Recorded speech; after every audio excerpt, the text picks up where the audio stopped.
कुछ तो उसको पर्सनल मैसेज उनके एग्जाम्स पहले जो लास्ट 2 और 3 क्लास की बड़ी अहम थी। हम्म। उन्हीं से उन्होंने उसमें डाल दिया नीचे इस तरह टेस्ट की पर्सनल टेस्ट की होनी। ठीक है, वो आपने चेक किया? रवि साहब बता वो भी किसी से सब रवि साहब ठीक है। रेगुलर हमारे कैंपस वो कहते हैं ऑनलाइन ट्राई करो। हम्म। मैं भी एक रेस्टोरेंट में वहां से हूँ कैंपस वो भी 7 क्लास ले रहे थे वहां से। Exams are going to start from 23rd, no, 28th, 27th. So it means we have 2 more weeks after this. So the 2 weeks which are left, we will use them to see your presentations. This may be today is the probably last lecture. I'll try to finish whatever is left.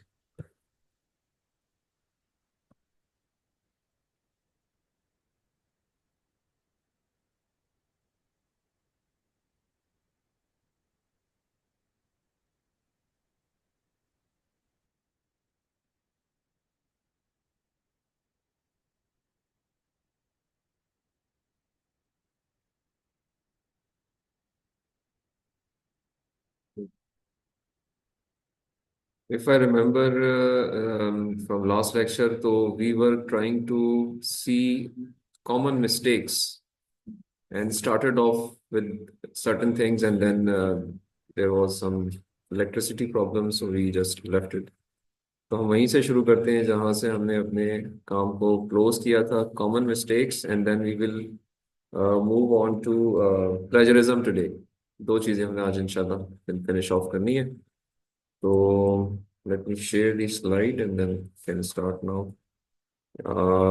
Any question? अगर किसी का कोई सवाल कोई है तो वो पहले क्लियर कर ले आप में से, या अगर ऑनलाइन लोगों में से कोई चीज़ किसी की है, किसी किस्म की कोई एडमिनिस्ट्रेटिव प्रॉब्लम, कोई एकेडमिक प्रॉब्लम, तो वो पूछ सकता है।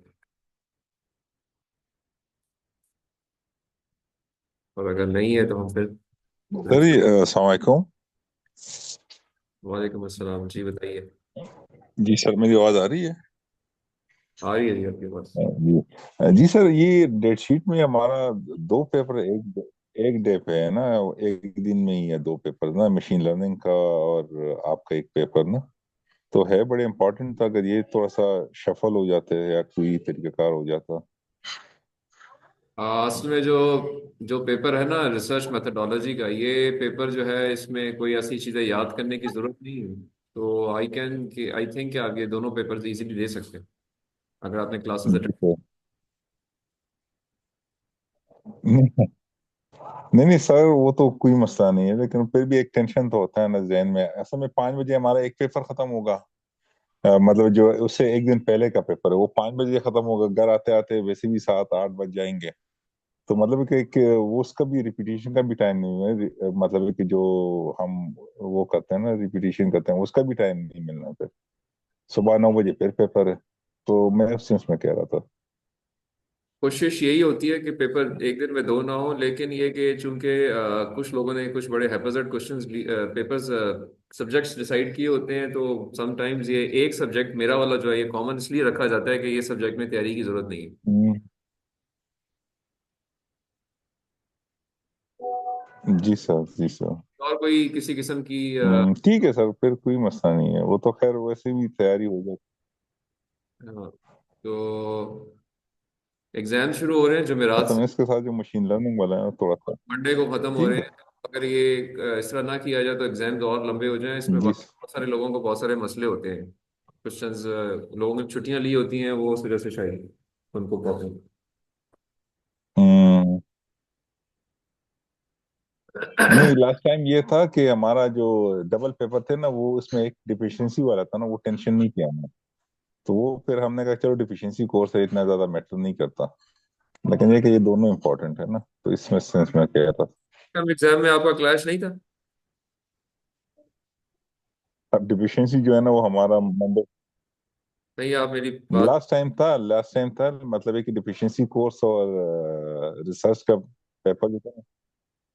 जी मिड जी। टर्म एग्जाम की बात कर रहा हूँ। इस सेमेस्टर के मिड टर्म एग्जाम में आपके पेपर्स का क्लैश था या नहीं था? जी जी। आवाज नहीं आ रही। नहीं नहीं, इस तरह क्लैश नहीं था, दो पेपर एक दिन थे, दो पेपर आए थे, लेकिन वो मसला नहीं था हमारे लिए। हाँ वो आए थे, लेकिन वो एक डिफिशिएंसी कोर्स था, एक रिसर्च का था। तो डिफिशिएंसी में 2 घंटे टाइम मिल गया था, हमने कहा चलो ठीक है, कोई मसला नहीं है, वो हमने रिपीट कर लिया था उसको, इतना बड़ा मसला नहीं था हमें।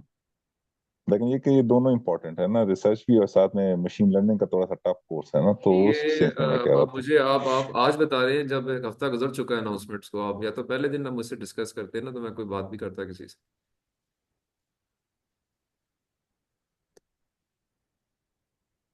अच्छा चलो ठीक है, कोई मसला, मैनेज कर लेंगे किसी न किसी तरीके से। मुझे सिर्फ ये बताइए कि मिड टर्म एग्जाम आपका इस सेमेस्टर में ये दोनों सब्जेक्ट्स का सेम क्लैश था या नहीं था?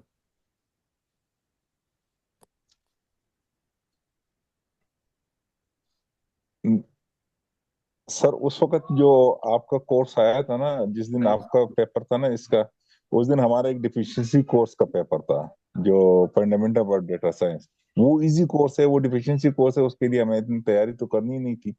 इस दफा ठीक है, आपका डेफिशिएंसी वो तो कौन? एक दिन में हमने कर लिया था, वो सर थोड़ी पहले भी सुन कर लिया लिया था। करें बात को, सर सुन लिया लेकिन करें। अब भी, मैं हाँ इतनी इतनी डिफिशिएंसी, लंबी एक्सप्लेनेशन नहीं मांग रहा हूँ आपसे, छोटी सी जी बात जी जी। कीजिए मुझे। आपसे मैंने सवाल सिर्फ ये किया है कि क्या मशीन लर्निंग और रिसर्च मेथड का क्लैश मिड टर्म में था, यस या नो?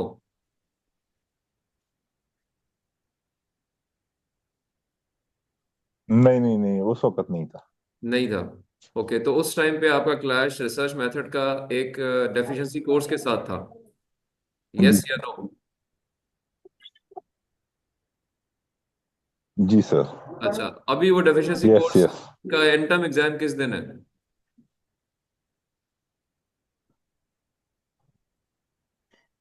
वो सर मंडे को है, संडे को छुट्टी है, वो मंडे को वो पेपर मंडे को रहता है। रखा है आपका। Okay, let me talk to concern कि उन्होंने ऐसा क्यों किया है, क्योंकि ideally it should have been the same schedule जो कि मिड टर्म का फॉलो हुआ था, ये इन्होंने चेंज क्यों किया है?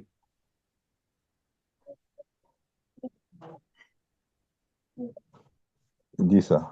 ठीक है, मैं चेक कर लेता हूँ।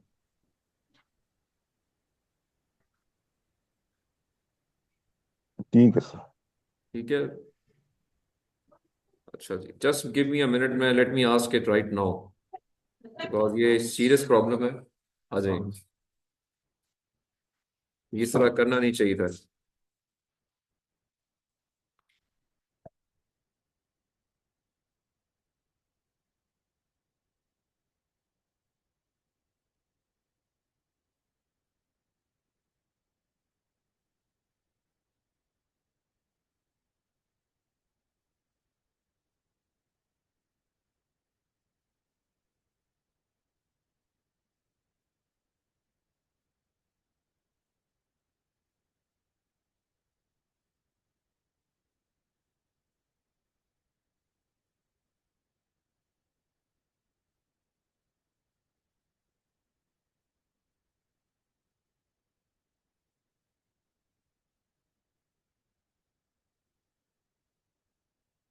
वालेकुम अस्सलाम। काइंडली मोहसिन ये बताइएगा कि मिड टर्म एग्जाम में मशीन लर्निंग का क्लैश रिसर्च मेथड्स के साथ नहीं था, लेकिन एंड टर्म में ये क्लैश किस तरह आ गया? सेम डे पे पेपर हैं दोनों। नहीं नहीं नहीं नहीं, देखो मिड टर्म से चेंज क्यों किया? क्वेश्चन ये है, मिड टर्म में आपने क्लैश रखा हुआ था या सेम डे पेपर था, किसी कोई प्री रिक्विजिट कोर्स था? अब आपने दो main course same day plan कर दिए, ये क्यों किया?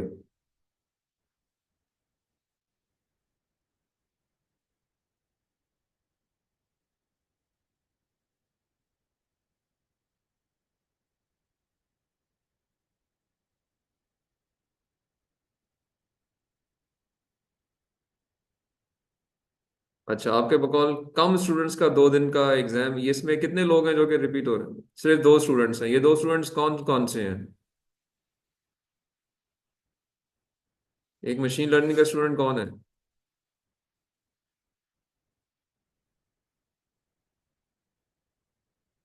अच्छा, तो उसके साथ क्यों आपने दुश्मनी की है?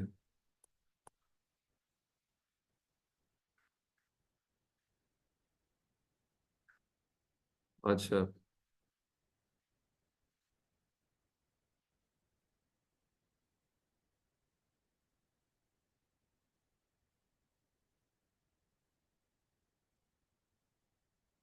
अच्छा,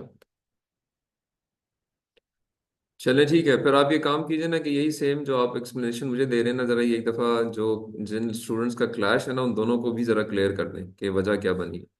ठीक है। हाँ, चलो, thank you, thank you.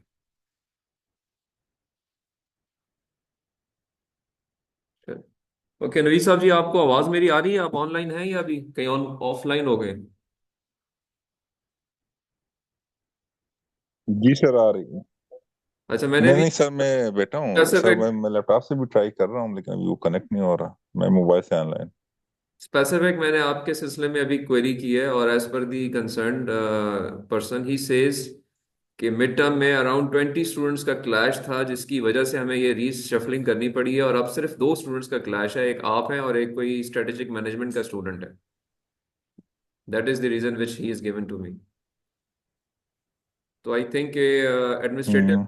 Hurdles की वजह से इस तरह से किया गया है। तो ठीक है सर। और फिर ये कि मेरे सब्जेक्ट में चूंकि मैंने अलाउ इनको किया हुआ भी है कि इसमें एज सच तैयारी की उस तरह से ज़रूरत नहीं है, इसलिए आप इसमें अगर कोई बहुत मजबूरी हो तो इसको किसी और के साथ सेम डे पे प्लान कर सकते हैं, तो इसलिए उन्होंने ये इस कोर्स की लिवरेज ली है।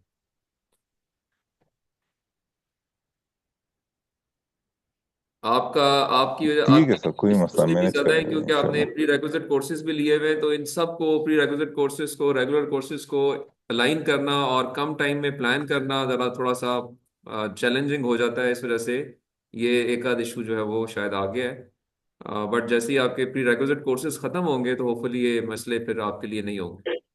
हम्म। जी सर, वैसे तो यार बेमेस भी खत्म होने वाला है। हाँ जी सर, हो जाएगा इंशाल्लाह इंशाल्लाह। ठीक है सर, कोई मसला नहीं, मैनेज कर लेंगे बस। ठीक है जी, चलें, ठीक है, थैंक। मैनेज कर लेंगे सर। ठीक है सर, बहुत शुक्रिया। ठीक है सर, बहुत शुक्रिया sir.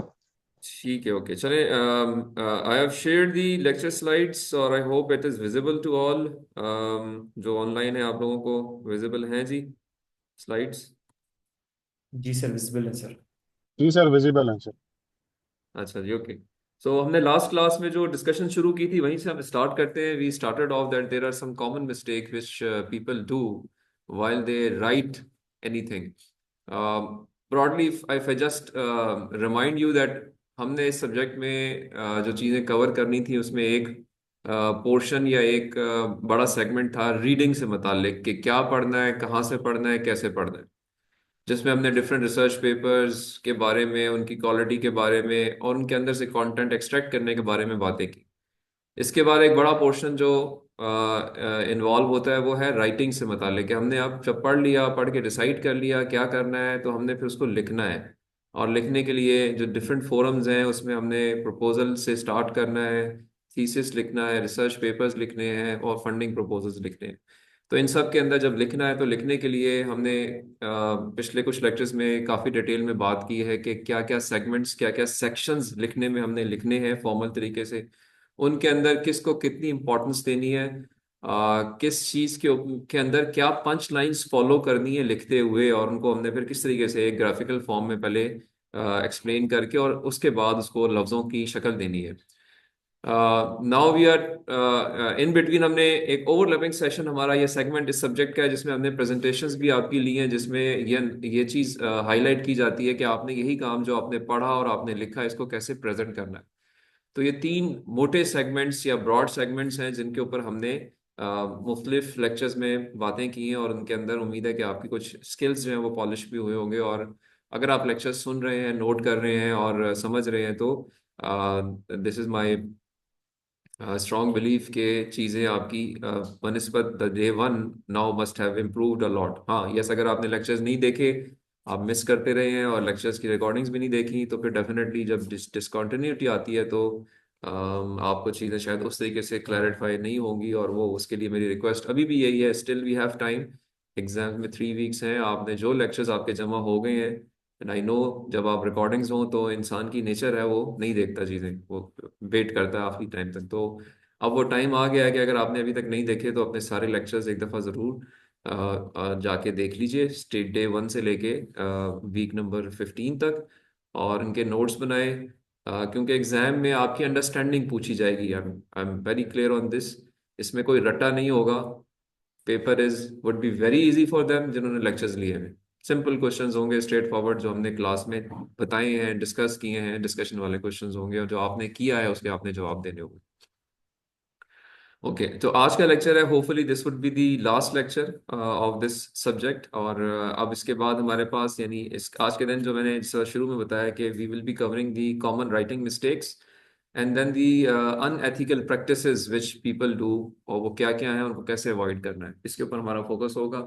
We start from the common mistakes. यहाँ पे हमने बात लास्ट क्लास में तकरीबन मिड तक कर ली थी। मैं सिर्फ एक ब्रशिंग करूंगा कि वो क्या चीज़ें थी। मैंने कहा था कि जी हम जब लिखते हैं तो सबसे पहली चीज़ ये है कि लिखते हुए बाज़ औक़ात अंग्रेज़ी ठीक लिख रहे होते हैं, बट ये कि चूंकि हमारे बैकग्राउंड में लिटरेरी एक्टिविटीज़ हैं, हमारे पास जो है वो फिक्शन है, हमारे दिमागों में हमने वो कहानियाँ, वो स्टोरीज, वो ड्रामे देखे हुए हैं, जब हम लिखना शुरू करते हैं तो हम जनरली उस बैकग्राउंड से बहुत दफ़ा लिखते हैं। और जब ऐसा कुछ करेंगे तो वो ऑल्दो अंग्रेज़ी में ठीक होगा, लेकिन लेकिन वो मीनिंग ठीक कन्वे नहीं करेगा। जो एकेडमिशियंस हैं, जो रिसर्चर्स हैं, वो उससे नेगेटिव मीनिंग लेंगे कि आपने इसको ठीक तरीके से अपने काम को प्रेजेंट नहीं कर रहे। तो लबे-लुबाब इस पूरी स्लाइड का ये था कि once you write you always give facts and figures, be very concise and give references as many as possible. Never leave anything to the assumption of somebody कि वो समझ ही जाएगा कि क्या बात है इससे, ठीक है, या खुद कोई स्टोरी दिमाग में क्रिएट करेगा। ऐसा नहीं होता। एकेडमिक अंग्रेजी जो होती है वो बड़ी स्ट्रेट फॉरवर्ड और विद रेफरेंस होती है। और मैंने इस तरह से कहा था कि इम्प्रूवमेंट के लिए सॉफ्टवेयर्स हैं। ग्रामरली का एक फ्री वर्जन भी है, ग्रामरली के प्रोफेशनल वर्जन भी हैं। अपनी अंग्रेजी को आप उस पर्टिकुलर सॉफ्टवेयर को इस्तेमाल करके ठीक कर सकते हैं। अंग्रेजी मेरी आपकी बहुत बेहतर है बनस्बत किसी और कंट्री या नेशन के, और उस पे हमने जो है ना वो अपने आप को नेगेटिव ट्रेड या ग्रेड नहीं करना होता, बट स्टिल जो कुछ माइनर चेंजेस हैं वो हमने अपनी देखनी है कि वो किस तरीके से किसी प्रोफेशनल सॉफ्टवेयर या किसी प्रोफेशनल इंडिविजुअल के साथ बैठ के हम उसको इम्प्रूव करेंगे। तो वो एक चीज़ साथ साथ रखनी है आपने। हाँ, ओके। अब कुछ जनरल बातें जो यहाँ पे हमने लास्ट क्लास में भी की थी कि whenever you write in the academic English, you never write in first or second person. Try writing in the passive voice. Active voice इस्तेमाल हम नहीं करते। We, you, I का इस्तेमाल is not preferred, is not liked. It's always good कि आप third person में बात करें जब आप लिख रहे हो तो, ठीक है। तो पहली चीज़ ये थी, और जनरली ये गलती हम करते हैं। दूसरी चीज ये कि जी जब आप इंफॉर्मेशन दे रहे हैं तो ऐसी बहुत सारी चीजें होती हैं जो कि आपका बैकग्राउंड होमवर्क होता है। उस बैकग्राउंड होमवर्क को या उस जलेबी को अपनी मेन डॉक्यूमेंट में लाने की जरूरत नहीं है कि जी मैं इधर गया, मैं उधर गया, मैं इधर फिरा, मैंने उधर जंप्स की, मैंने खाना खाया, मैंने पानी पिया। ये चीजें जो है वो डिस्कस नहीं करनी होती, और इनको मेंशन करने की जरूरत नहीं होती। तो अगर ये कहीं आपने गलती से कहीं चीजें ऐड की हुई हैं तो इसको डिलीट कीजिए। फिर हमने कहा जी कि जब आपने नंबर्स लिखने होते हैं तो whenever you write a number lesser than 10 you always spell it like symbol 3 is THREE। like इधर जो एक सेंटेंस लिखा हुआ है, 5 companies from 3 regions were surveyed over a 3-week period, so this is not the right way of writing it. If you want to write it correctly, it is FIVE, 5 companies from 3 regions surveyed over a THREE week period, यानी उनकी spelling के साथ इसको mention करें अगर number जो है वो लेस देन 10 है। तो ये अपने डॉक्यूमेंट में थ्रू आउट देखिए आपके, आपने इस तरह की कोई मिस्टेक तो नहीं की हुई। Okay, then there are some misspelled words. बाज़ औक़ात ये वर्ड्स में ग्रामरली भी छोड़ जाता है और आपसे भी मिस्टेक हो जाती है क्योंकि इनकी मीनिंग में हज़ार गुना फ़र्क है, बट स्पेलिंग्स जो हैं वो डिफरेंट हैं, और जनरली टॉकिंग स्टाइल में वो सेम वर्ड लगता है। तो आप जब टाइप कर रहे होते हैं या लिख रहे होते हैं तो आप उसको एज इट इज़ गलत लिख जाते हैं और उसकी मीनिंग लेकिन तब्दील हो जाती है। पानी और पहाड़ में फ़र्क है। अगर आप पानी की जगह पहाड़ लिख जाएंगे तो अगर आप कहते हैं पानी बहता है तो आप लिखा जाएगा या पढ़ा जाएगा पहाड़ बहता है, तो जो पढ़ने वाला है जो अंग्रेज़ है वो उससे बिल्कुल ही एक डिफरेंट मीनिंग लेगा और आपको बुरा भला भी कहेगा। तो be very sure in those words which are same और सिमिलर। सो इसका तरीका ये होता है कि you try to, again Grammarly इसमें आपको असिस्ट करेगा, बट इसमें किसी थर्ड बंदे को, किसी और बंदे को जो कि अंग्रेजी बोलता हो, समझता हो, उसको पढ़वाने की जरूरत होती है कि आप इस पर एक नजर डाल लें, कोई इसमें ऐसी मिस्टेक है तो उसको हाईलाइट कर दें। Okay, use of apostrophe S is very important. Again Grammarly will help you in this, but you have to keep track of it. Individual apostrophe और कंबाइंड एपोस्ट्रॉफीज का यूज जो है वो आपको पता होना चाहिए। ठीक है, जो एपोस्ट्रॉफी मल्टीपल यूजर्स मल्टीपल लोगों का होता है वो उसके बाद आता है, और इंडिविजुअल का उससे एस से पहले आता है। लाइक इधर लिखा हुआ है meets users then apostrophe, users expectation. Business website, ये सिंगल बिजनेस की बात हो रही है तो इसका एपोस्ट्रॉफी जो है उसके बाद आएगा। तो ये अगेन सब इट सीम्स लो या light in our view, but for a gora it is very serious. So these are the serious things which you must observe. Okay, then very important last point ke you always write in present tense. Preferably you should write in present tense. Never use past tense or future tense in your writing. आप एक literature review लिख रहे हैं कि जी फलां बंदे ने ये काम किया, तब भी आप कह सकते हैं कि दी ऑथर्स इन फलां फलां। ये पर्दे ठीक करो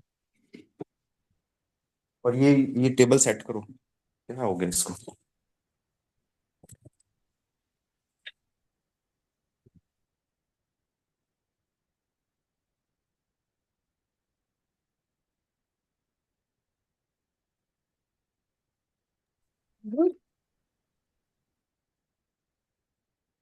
फ्रेंडली अपने माइक्स को जरा अगर बंद कर लीजिए, आपके घरों की आवाजें आ रही हैं कुछ लोगों की जो ऑनलाइन है। Thank you. Okay, so past tense and future tense, they have to be avoided once you write your document. So आप कहेंगे कि आप ठीक है पैसे वॉइस में बात करें, it is stated, author state, it is fine, but there were something, yeah, there was something, it is to be avoided. Yeah, there will be something, there shall be something, will be, shall be, और past tense के जो है ना वो आपने avoid करना है, और प्रेजेंट टेंस में बात करनी है। चाहे आप 30 साल पुराना पेपर मेंशन कर रहे हैं, बट आप चूंकि आज पढ़ रहे हो, you are reading it today in the current scenario, in the present tense, in the present world, so you can always write in the present tense. So a better way is to write in present tense, although you will read papers जहाँ पे past future सब use हुआ होगा, लेकिन ये कि जब बंदा experienced हो जाता है, established researcher बन जाता है, फिर वो जो भी करे उस वक्त उसको कोई नहीं मना करता। बट ये कि टू स्टार्ट विद जो हमारा मैं और आप हैं, हमें जो है वो थोड़े से कुछ नॉर्म्स को फॉलो करना चाहिए, और we try to be more humble than the others. तो I hope this make sense. Okay, then एक और चीज जो बड़ी मिस्टेक कॉमन होती है वो ये है कि और मैंने इसका जिक्र पहली स्लाइड पे भी किया कि whenever there is a fact you are writing, you must support it with some reference. So like एक सेंटेंस है, in the following year 28 banks followed the trend and offered e-banking services. It's a fact. कहीं का ये कोई data कहीं से collect करके लिखा गया है, तो ये सिर्फ ये लिख के नहीं छोड़ना है, इसके आगे इसका रेफरेंस देने की जरूरत है कि आपने कहाँ से चीज ली है। क्योंकि ये आपका कहाँ, आपकी तो एफर्ट नहीं है ना, आपकी एफर्ट तो शायद मेन डॉक्यूमेंट में कहीं और है। तो जो आपकी एफर्ट्स है ठीक है, वो आपका पेपर है, बट जहाँ पे आपने कहीं और से असिस्टेंस ली है, हेल्प ली है, डाटा नोट किया है, आप उसका रेफरेंस लाजमी दें और चेक रखें अपनी डॉक्यूमेंट में कि ऐसी कहाँ पे मैं अपनी चीजें मिस कर रहा हूँ। Okay, then the use of articles, again इस केस में वो आपको ग्रामरली बहुत अच्छा असिस्ट कर देता है। तो ये जो दा और आ का इस्तेमाल है, ये भी बड़ा इंपॉर्टेंट होता है और बहुत बुरी फीलिंग देता है एक पढ़ने वाले को जो कि अंग्रेजी का रेगुलर बोलने वाला और समझने वाला है। तो बी वेरी पर्टिकुलर, अगर आप ग्रामरली यूज नहीं कर रहे तो ये जो इस्तेमाल है, दा कैसे होगा, कहाँ पे आ होगा, कहाँ पे एन होगा, ये 2-3 पॉइंट्स अगले ऐसे ही हैं, इनको आपने बड़े ख्याल से करना है। सिमिलरली हाइफनेशन का भी अभी Grammarly is assisting you in this. Hyphenation is very important. There are many words where you use hyphen. Hyphen means वो जो आप एक line डालते हैं between two words, like small and medium sized enterprises में medium और sized के दरमियान में एक hyphen आएगा. Otherwise it's a wrong word to use. Similarly full और time के दरमियान एक hyphen आएगा. Object oriented के दरमियान एक hyphen आएगा. तो ये चीज जो है, अगेन हाइफनेशन वाला जो काम है पूरे डॉक्यूमेंट में देखने की जरूरत होती है। और अगेन आई वुड रेकमेंड कि जो फ्री वर्जन आप ग्रामरली का यूज करें, अगर उसको इंस्टॉल कर लें तो आपको इसमें बड़ी अच्छी असिस्टेंस देता है और आप उसको अच्छे तरीके से अपने डॉक्यूमेंट को इम्प्रूव कर सकते हैं। देन मैंने आपसे एक बात की थी कि वर्ड 365 है, उसके अंदर भी आपका एडिटर टूल है, उसको आप प्रोफेशनली यूज करें तो वो भी आपके लिए equal to closer to Grammarly, और वो भी अच्छी एक डॉक्यूमेंट आपको ग्रेड कर देता है। तो ये इम्पोर्टेंट है। और आजकल ये एक बल्कि ट्रेंड भी आ गया, रिक्वायरमेंट भी आ गई है कि जो प्रोफेशनल ऑर्गेनाइजेशंस हैं जब आपसे कोई डॉक्यूमेंट मांगती हैं तो वो कहती हैं जी इसको ग्रामरली पे चेक करें और इसका मिनिमम स्कोर 90% होना चाहिए। अगर 90% नहीं है then maybe try to redo some things. ठीक है, तो ये चीज़ भी ध्यान में रखें कि अभी थोड़ा सा लोग इसको देखना शुरू हो गए। अच्छा जी। ओके, अब एक बड़ी कॉमन मिस्टेक्स जो मैंने बहुत देखा स्टूडेंट्स करते हैं कि जी अब उनकी डॉक्यूमेंट शुरू हुई, एक पैराग्राफ, पहला पैराग्राफ फ़ॉन्ट साइज 11 में किया हुआ है, अगला फ़ॉन्ट साइज 12 में कर दिया, और उसका अगला जो है फ़ॉन्ट साइज 12 में ही है, टाइम्स न्यू रोमन की जगह एरियल यूज कर दिया। तो ये जो फ़ॉन्ट का चेंज और उसके साइजेस का जो चेंज है, ये बड़ा जो है ना एक कॉमन फिनोमिना है स्टूडेंट्स के अंदर। तो इसका चेक रखना होता है कि सारी डॉक्यूमेंट आपकी जस्टिफाइड होनी चाहिए, सेंट्रली जस्टिफाइड, और उसके अंदर अगेन आपने सिंगुलर जो है वो font size for the regular text and for of course headings के लिए आप एक साइज अप कर सकते हैं, बोल्ड करना है बोल्ड कर सकते हैं, इटालियन करना है इटैलिक करना है इटैलिक कर सकते हैं। बट ये कि through out the document singular decide करके काम करें, ये ना हो कि पढ़ने वाला देखना शुरू करे कहीं टाइम्स न्यू रोमन है, कहीं एरियल है, कहीं जो है वो कौन सा फोंट एक बड़ा फेमस हुआ था आज से कुछ उससे पहले, कैलिब्री। हाँ, कैलिब्री फोंट है जिसकी कैलिब्री कैलिब्री कैलिब्री जी बिल्कुल। तो आप ये चीज जो है ना ध्यान रखना है कि आपने एक सिंगुलर फोंट को यूज करना है विद सिंगुलर साइज, ऊपर नीचे नहीं होना चाहिए। जो लाइन स्पेसिंग होती है 1.5 लाइन स्पेसिंग रखनी चाहिए, ताकि डॉक्यूमेंट जो है वो आपकी खूबसूरत भी लगे। और अगेन इसमें आप वर्ड यूज करें, वर्ड अगर वर्ड इजी है, वर्ड के अलावा मैंने आपको गाइड किया था कि टेक्स्ट डॉक्यूमेंट्स लोग बनाते हैं जिसमें ओवरलीफ आजकल बड़ा ऑनलाइन टूल यूज हो रहा है, overleaf. Overleaf is just like उन्होंने बड़ा उसको ग्राफिकल कर दिया है, टेक्स्ट उसके बैकएंड पे टेक्स्ट या लेटेक्स की जो फाइल्स हैं वही चल रही हैं, बट उसका लुक अब बिल्कुल वर्ड की तरह हो गया, लेकिन वो आपकी बहुत सारी आसानियां कर देता है और आपकी डॉक्यूमेंट की जो प्रोफेशनल लुक है, जो उसकी पीडीएफ है, वो वर्ड की पीडीएफ से बहुत अच्छी बनती है। ठीक है, then there are templates which you can decide, आपने थीसिस का टेम्पलेट यूज करना है, आपने रिसर्च पेपर का टेम्पलेट यूज करना है, वो आपको टेम्पलेट एज इट इज दे देता है, आप उसमें सिर्फ चीजें अपनी इंसर्ट करते हैं, रेफरेंसेस डालते हैं, तो वो आपकी डॉक्यूमेंट बना देता है। तो अगेन डिसाइड कॉशियसली कि whether you will use Word और you will use some LaTeX word editor, जिसको आप कहते हैं लेटेक्स एडिटर, तो वो आपकी चॉइस है। बट जो अच्छे जो प्रोफेशनल लोग हैं वो लेटेक्स को ओवरलीफ को यूज करते हैं, क्योंकि उसमें चीज़ों का ट्रैकिंग आसान है, चेंजेस आसान है, एक चेंज करते हैं तो थ्रू आउट वो चेंज फिर आपके डॉक्यूमेंट में हो जाती है। ओके, अब ये एक और चीज भी है जो कि अगेन ग्रामरली नहीं फिगर आउट करेगा या आपको कोई टूल असिस्ट नहीं करेगा, आपने खुद सोचना है कि जब मैं लिख रहा हूं तो लिखते हुए मेरे डॉक्यूमेंट के अंदर जो कंटेंट है वो प्रॉपरली ट्रांजिट हो रहा है, मींस के एक सीक्वेंस में एक फ्लो के अंदर है, बात की कोई तुक बन रही है। यानी ये नहीं कि एक दफा आपने लाहौर की बात शुरू की, फिर आप लाहौर से निकल के आ गए सीधा अमेरिका चले गए, अमेरिका से फिर घूम के आ गए आप इस्लामाबाद आ गए, इस्लामाबाद से फिर घूम के आप थाईलैंड चले गए। नहीं, सीक्वेंस में बात करनी है ना, कि आपने से पाकिस्तान की बात शुरू की है तो आप फिर आराम से पूरे उसको कवर करें।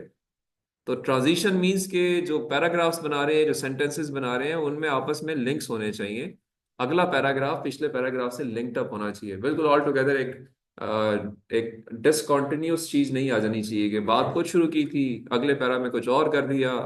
और ये आता क्या है जब आप चीजें कट पेस्ट करते हैं, when you're not doing it yourself, you're cutting pasting from various sources, then वो एक सोर्स कुछ बात कर रही होती है, कुछ कर रही होती है, और फिर आप मेहनत करते रहते हैं कि मैं इसका जो ना इसी को ठीक करता रहूं, लेकिन उसका सेंस कन्वे हो रहा होता है पढ़ने वाले को, वो जीरो हो जाता है। अगेन पता होगा तो थोड़ा सा आप दिमाग इसमें लगाएंगे, अगेन मैंने ट्रांजिशंस को भी देखना है। फिर इसमें एक और इम्पोर्टेंट चीज ये कि एक पेज के ऊपर there should be at least 3 paragraphs, at least 3 paragraph, पूरे पेज पे कोई पैराग्राफ ना होना, रॉन्ग। पूरे पेज पे 10 पैराग्राफ बना देना दो दो लाइनों के, अगेन वेरी रॉन्ग।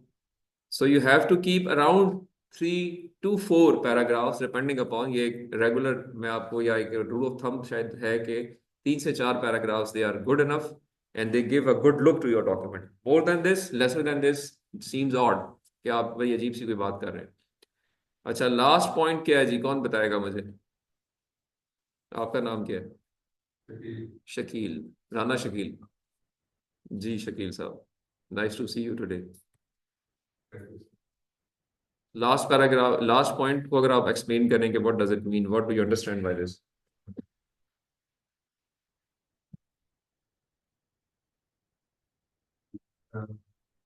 जो भी हम अपने इंट्रोडक्शन में या किसी जगह कोई चीज लिख रहे हैं, उसका रेफरेंस तो जरूर होना चाहिए, उसके ऊपर साइटेशन नंबर गिवन होना चाहिए कि किस जगह से आपने वो पार्ट लिया है। तो ये दोनों रॉन्ग प्रैक्टिसेस है कि आप कोई लाइन लिख के उसकी साइटेशन ना डालें और डिक्शनरी में रेफरेंस ना हो, या फिर रेफरेंस हो और उससे कोई मटेरियल लेके ऊपर ना डाला, उसका नंबर भी करने लगा। तो ये अगर लिंक नहीं है तो फिर उसकी जरूरत नहीं, वो बैड प्रैक्टिस। थोड़ा सा मैं इसको और क्लियर कर दूं, मतलब आप कहना शायद वही चाह रहे हैं, बट देखिए आपने एक पैराग्राफ अपने इंट्रोडक्शन में डाला, आपने वहां पे साइटेशन दे दी, नंबर 1 दे दिया, नंबर 2 दे दिया, नंबर 3 दे दिया, इट मीन्स वहां से आप कुछ कंटेंट लिख के लिख रहे हैं। और दे से आपके डॉक्यूमेंट, जो मेन डॉक्यूमेंट इसको इन टेक्स्ट स्टेटमेंट्स कहते हैं, उसमें 12 रेफरेंसेज आ गए, 12 रेफरेंसेज आ गए। अब मैंने जाके उन रेफरेंसेस की डिटेल खोलने की कोशिश की जो कि आपने आखिर में बिब्लियोग्राफी में लिखी होगी, तो वहां जाके देखा तो उधर तो टोटल 6 रेफरेंस थे। ठीक है, या ऑपोजिट हो जाए कि वहां जाके देखा कि 20 रेफरेंस दिए हुए, इन टेक्स्ट टोटल 6 रेफरेंस हैं, वो बाकी तो नजर ही कहीं नहीं आ रहे। अगेन ये किस वजह से होता है? कट पेस्टिंग जब करता है इंसान के, जी पूरा खाता उठाया उधर फेंक दिया, उधर फेंक दिया, खुद तो कुछ नहीं किया, तो अब जारी बात है ये डिस्पैरिटीज आएंगी, आपको समझ ही नहीं आएगी मैंने क्या किया, किस तरह से किया। ऐसा सर मोस्टली तब होता है जब हम किसी का कोई इंट्रोडक्शन का पूरा पैराग्राफ कॉपी करते हैं, तो जी उसमें से 4 5 6 नंबर ऐसा लिखा होता है, हम उसको छोड़ देते हैं। लेकिन जो न्यू रिसर्चर या ऑथर होता है वो क्या करता है, उस पेपर का रेफरेंस सही डाल देता है। तो इन एक्चुअल न्यू डॉक्यूमेंट में रेफरेंसेस 20 तक चले जाते हैं, जबकि साइटेशन 6 या 7 होते हैं। जी तो ऐसे वहाँ पे ऐसे तो बिल्कुल ये दोनों तरफ देखने की जरूरत है कि चेक ऑन योर डॉक्यूमेंट कि जो मैं रेफरेंस दे रहा हूँ अंदर, वही आखिर में भी है, और जो आखिर में है वो अंदर है, आपस में दोनों की चीजें मैच कर रही हैं, और अगेन वो हैं भी ठीक। ये भी नहीं कि आपने उनको, हमने पहले इस पर बहुत डिटेल में बात की कि रेफरेंसेस एक स्टैंडर्ड के मुताबिक होने चाहिए, सिंगुलर स्टैंडर्ड होना चाहिए। IEEE स्टाइल फॉलो हो रहा है, through out IEEE style follow करें, मिक्स ना करें ऑथर डेट के साथ। ऑथर डेट करें तो ऑथर डेट करें, फिर IEEE स्टाइल ना मिक्स करें, और फिर वो स्टाइल के मुताबिक एंड वाला रेफरेंस डिटेल्ड पूरा हो, मिसिंग ना हो चीजें उसके अंदर। Okay so this is okay. So इस तरीके से ये वो कुछ चीजें जो मैंने, कुछ कॉमन मिस्टेक्स हैं, अभी मैं कुछ और चीजें इसमें से डिस्कस करता हूँ, there are certain other things as well, let me share those as well. बाकी दे आर,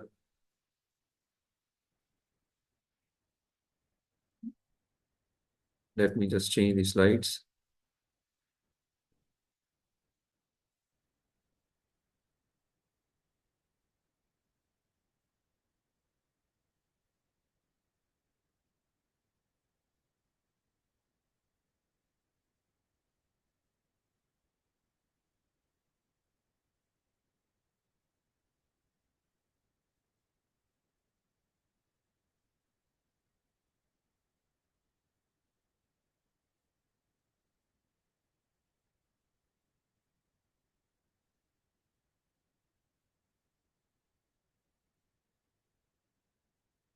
ये भी आपको स्लाइड दोबारा विजिबल हो गई होगी। This is about another important phenomenon in your document, which is related to the graphics which you give. Okay, once we give graphics, by graphics we mean चाहे हम किसी भी प्रोग्राम के स्टूडेंट हैं, हमने कुछ टेबल्स बनाने होंगे, कुछ फिगर्स देनी होगी, ठीक है?